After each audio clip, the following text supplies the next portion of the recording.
Part 1. You will hear a conversation between an officer of the Small Claims Tribunal and a consumer who wants to make a claim. First, you have some time to look at questions 1 to 6.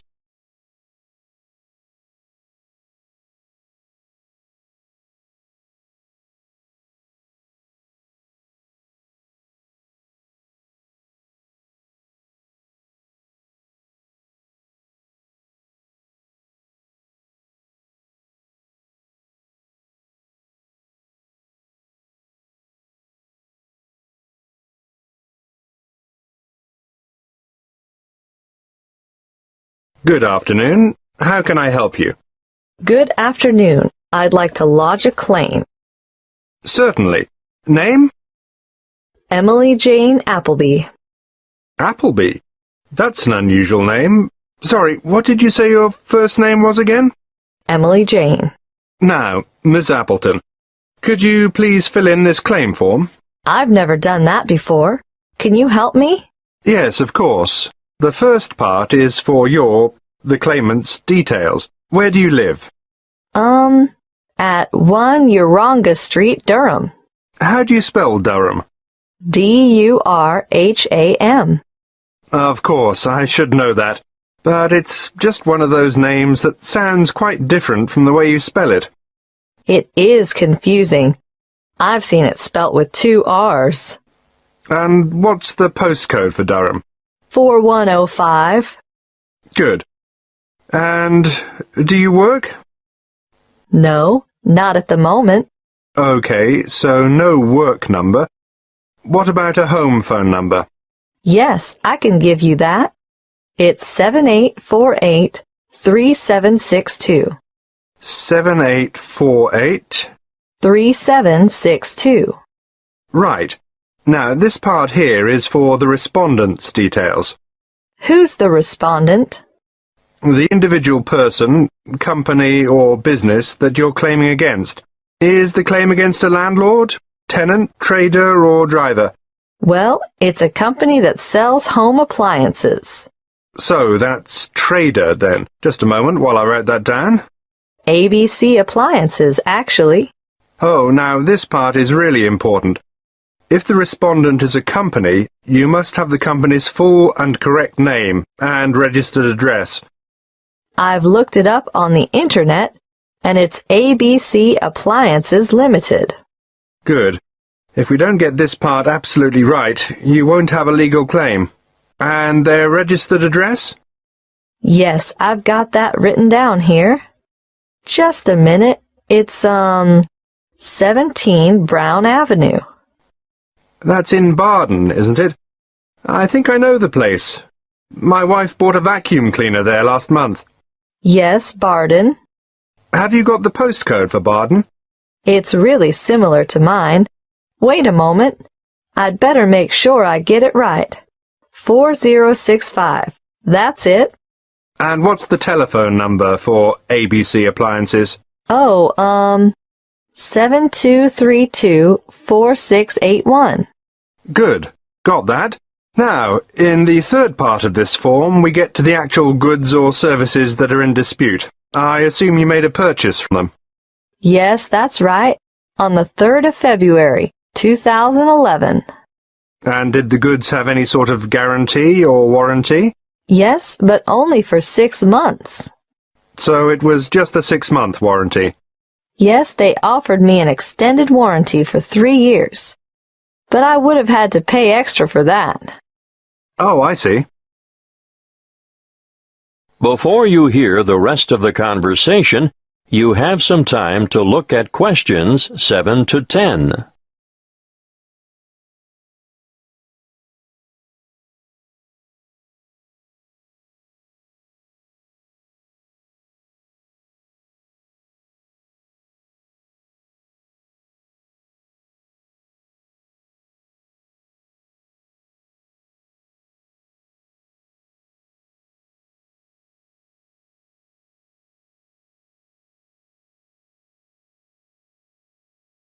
Now listen and answer questions 7 to 10.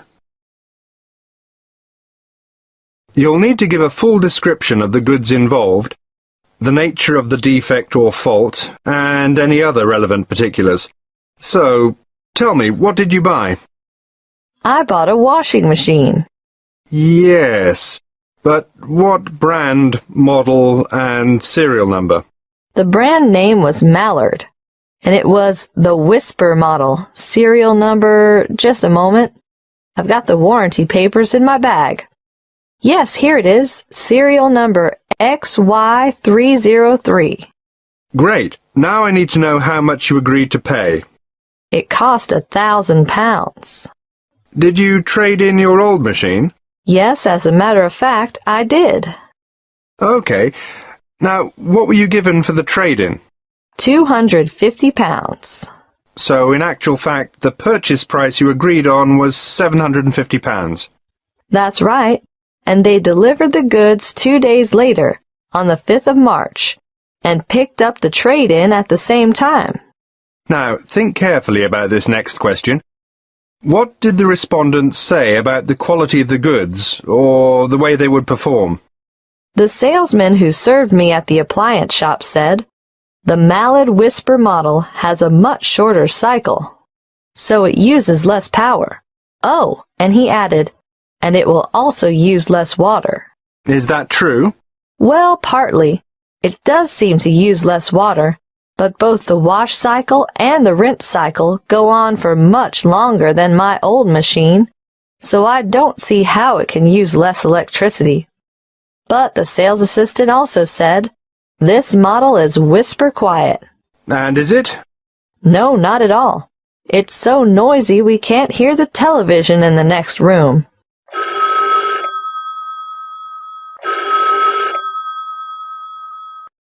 Excuse me, I have to answer that. Would you mind waiting? I'll get back to you in a minute. That is the end of part 1. You now have half a minute to check your answers.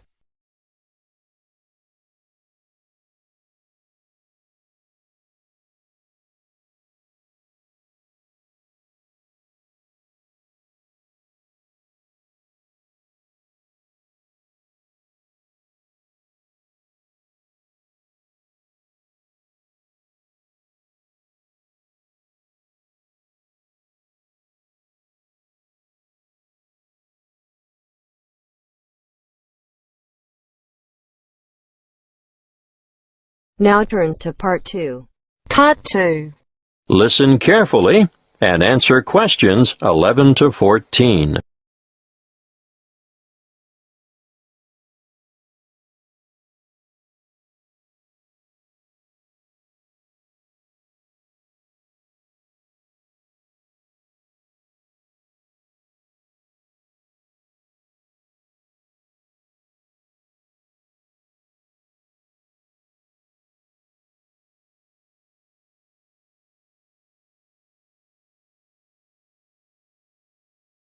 Dreamtime Tours have just the tour for you. The one I have chosen to talk to you about today is what I consider our best tour. It will take you from coast to mountain and back again. You'll spend a memorable and very comfortable day traveling in air-conditioned luxury. You'll see from our brochure that we have 4 pickup stops along the coast. And about 20 minutes after we pick up our last passenger for the day, we'll be stopping off briefly at a magnificent housing development, marina, and shopping complex. You'll be able to admire some of the most expensive and lavish houses on the coast. And here we'll take a quick walk around the waterfront. Now, despite its name, Hope Island, we can reach it without getting our feet wet or taking a boat ride. Hope Island is connected to the mainland by bridges. From there, we head inland to the beautiful Tambourine Mountain. You'll have time to browse in the many specialty shops, or you can sit and relax at a friendly outdoor cafe. We board the bus again and pass through an old timber milling town on our way to O'Reilly's Green Mountains. Once there, you might wish to venture across the famous Treetop Walk, which is a bridge suspended in the canopy of a rainforest, Definitely not for the faint-hearted. If you're not up to the excitement of this walk, or perhaps after you've done it, why not enjoy lunch on the balcony of O'Reilly's restaurant? Before we leave, you'll have time for a stroll through the botanical gardens, or perhaps you'd like to feed the beautiful parrots and other birds. We'll supply the birdseed. From O'Reilly's, we travel to an alpaca farm for a demonstration, and of course, there'll be a photo opportunity for you with these gorgeous animals before returning to the coach for the journey back to your original departure point. Before you hear the rest of the talk, you have some time to look at questions 15 to 20.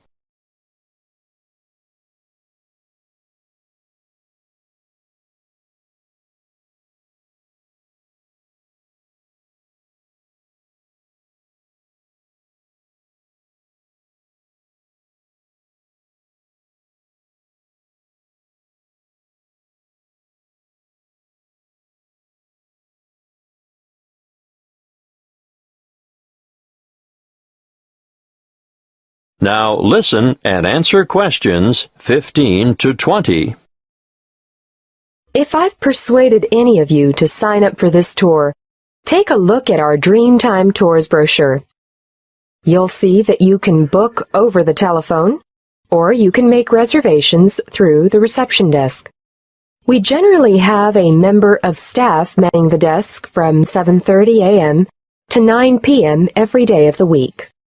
Don't hesitate to ask reception staff any questions that you might have about this tour or any other tour, and be sure to make it known if you have any special needs. We'll do our best to make your trip rewarding and worthwhile. If this is the tour you want, be sure to specify Green Mountain Tour, and note that these excursions are full-day tours on 3 days of the week only, Sunday, Monday, and Friday, although we're hoping to have a Saturday tour available by next year. You'll see that fares are extremely reasonable, with each adult paying just $37. Now, that's not bad for a trip of around 280 kilometers, is it? If you want to bring the family, obviously, the Family Pass is great value at $94. That includes 2 adults and 2 children. But if you're an older adult, over 65, in other words, a senior citizen, your fare is discounted too. You'll pay a bit less than the full adult rate. Please note the departure times. We adhere to these strictly. The coach will leave the southernmost point of Coolangatta at 10 to 8 sharp, travel through Burleigh, and on to Surfer's Paradise, which is our most popular pickup point, departing from there at 8:30 in the morning. At 8:45, we make our last pickup at Labrador. May I remind you to dress appropriately for the day? Ladies, no high heels, please. Comfortable walking shoes are what is required, and I always recommend that everyone takes a light jacket because the mountain air can be quite cool compared to the heat and humidity of the coastal regions. Oh, something else I should remind you of. The prices quoted in the brochure are just for coach travel, although we can arrange for a minibus to collect you from your accommodation and bring you to the departure point free of charge. If you want to avail yourself of this service, be sure to let the booking clerk know. You will need to bring along extra cash or a credit card to cover expenses such as optional side trips, food and drink, and, of course, entrance fees to the various attractions. Well, that's all I have time to tell you. If you have further inquiries, please use the phone number on the brochure. That is the end of part 2. You now have half a minute to check your answers.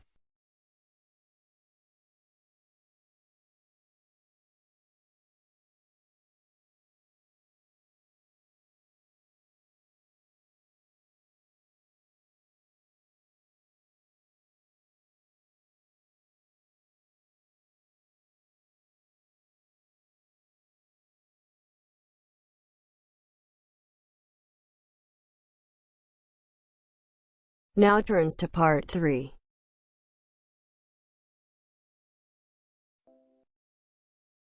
Zoe goes to talk to her academic advisor. First, you have some time to look at questions 21 to 30.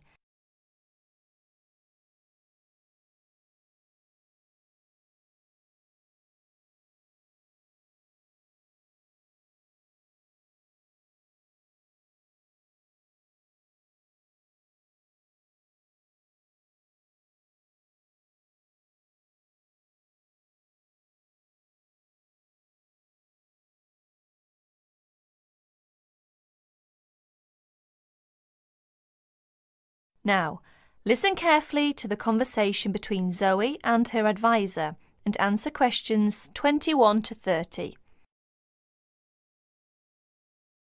How are you getting on, Zoe? Feeling at home yet? Well, more or less. There are still some things I need to buy, and I haven't found my way to all the facilities yet, but I really love the campus, and I've already made a few friends. Fantastic. Now let's see what we can do to get your studies off to the right start too. You're on the foundation course, so you can take up to 8 modules. What we advise is that you take 4 modules in the first semester and, assuming everything goes well, 4 in the second. Have you decided which you want to take in this semester? I haven't made my mind up yet. I can't decide whether to take Principles of Marketing or Introduction to International Trade. Well, that depends on your career goal. You're planning to work in the biotechnology sector, aren't you? Well, that's my present thinking, but I guess I might change my mind. Right, well, marketing is a broad general subject that you will find really useful in a number of careers. International trade, on the other hand, is more specific. That's fine if you're sure it's the sort of work you want to do.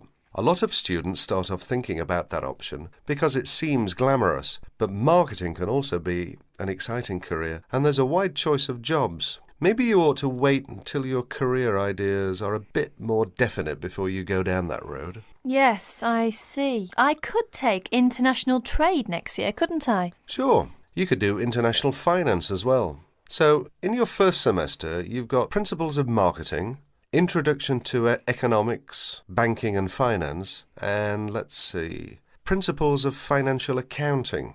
How do you feel about that as a package? It's okay, I think, but I'm a bit worried about the maths. There'll be some statistics to do, won't there? Basic statistics, yes, but nothing more difficult than your last year of school maths. I know, but our maths syllabus was a bit old-fashioned. Mostly algebra, geometry, trigonometry and stuff, hardly any stats. Right, well, it sounds as if you could do with the maths brush-up course. Can I arrange for you to attend just the classes on statistics, if you like? That'd be great. I didn't want to do the whole of maths again, but the stats classes would make me feel much more confident, thanks. Hang on a minute, there's one more thing. Your English. Now, you know you have to reach a satisfactory standard in English by the end of your first year to be allowed to go on to the main BSc course. Yeah, now I'm in an English-speaking environment and I have to speak English all the time. I'm sure I'll be all right. It certainly helps, but speaking isn't everything. You'll have to get your reading up to the standards where you can understand the books on your course reading list quickly. To get the information and ideas, you need to write your essays. That means you have to develop a high level of comprehension skills. You'll never get through the course material if you try to read the books intensively from cover to cover. That's why our language skills development program gives you a series of graded academic texts to study and answer questions on a limited time. You'll probably find it hard at first, having to work against the clock without a dictionary. How can I improve my skimming and scanning skills? Good question. For that, you'll have to do a range of specially designed exercises. Sometimes these will be from a transparency, because it is often how the lecture material is presented. Sometimes I think I'll never learn all the vocabulary. English is such an enormous language. I know what you mean. English is the biggest language ever, at least 350,000 words. Even Winston Churchill only knew 60,000, so they say. But as an academic student, you can get a lot of help from the academic word list by Avril Coxhead of Victoria University. That's in Wellington, New Zealand. I've studied word lists, of course, but how does this one help? The academic word list is based on a survey of 3.5 million words of academic text. It contains 570 families of the words most commonly found in academic texts. Well, that's apart from the 2,000 most useful words in English. They come in a separate list. You can see copies of both in the library. You said word families. Do you mean words that are similar? In a way, yes. It means that all the different grammatical forms of a word are listed together, so you can see the nouns, verbs, adjectives, forms with prefixes and suffixes and so forth. It'll be clearer when you look at it. Anyway, Avril Coxhead gives you really great hints about how to learn the words, so it shouldn't be too daunting. The trouble is, I tend to forget the words I learn. Well, there are two ways you can tackle that. First, always try to learn the words in a context. Either learn a whole sentence using a word, or learn a phrase that the word typically comes in. We call phrases like that collocations. That's a new one on me. Collocations. I'd better make a note of it. You do that. You can find collocations in most modern dictionaries. Anyway, as I was saying, there's a second study aid I recommend for vocabulary learning. When you get an assignment, take a sheet of paper and write 4 headings. Words I can use, words I can recognise but can't use, words I'm not sure of, words I don't know. Don't bother with the simple words, of course. Then go back after 2 weeks and look at the list again. Can you move any of the words into a better column? That is the end of part 3. You now have half a minute to check your answers.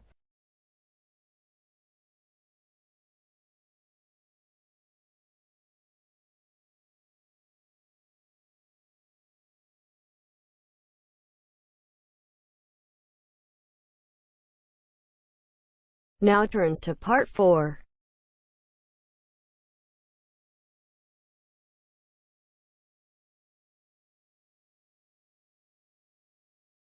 First, you have some time to look at questions 31 to 40.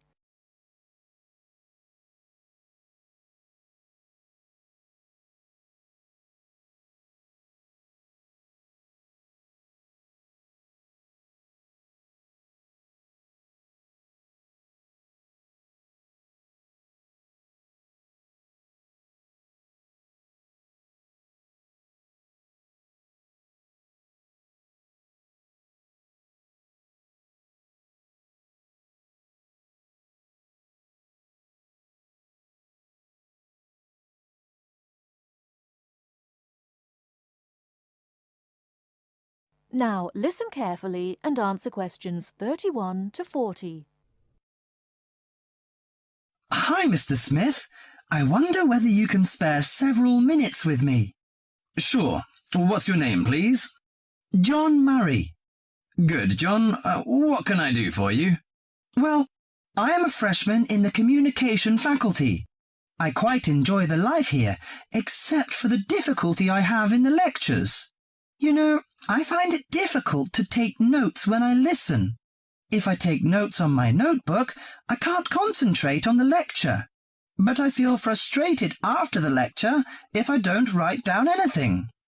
As we know, note-taking is a complex activity which requires a high level of ability in many separate skills. At least 4 important skills are needed. 4? I don't expect so many. I think that needs 1 or 2 skills. Firstly, you have to understand what the lecturer says as he says it. That means you should try to develop the ability to infer the meaning of unfamiliar words from the context. You cannot stop the lecture in order to look up a new word or check an unfamiliar sentence pattern.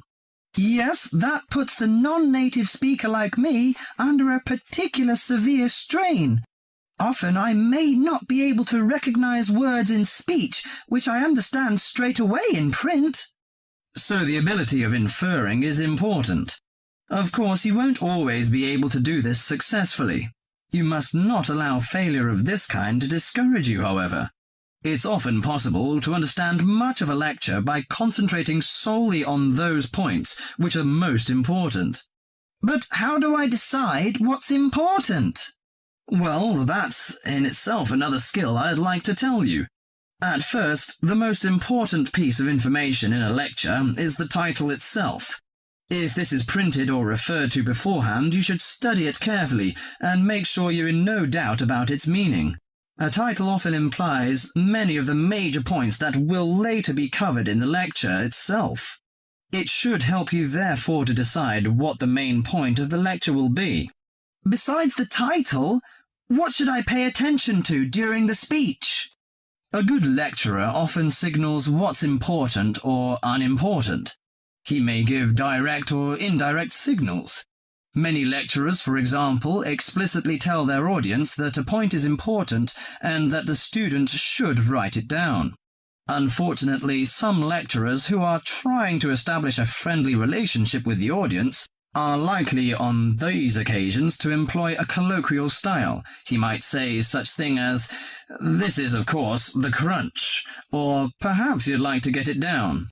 Although this will help the student who's a native English speaker, it may very well cause difficulty for the non-native speaker.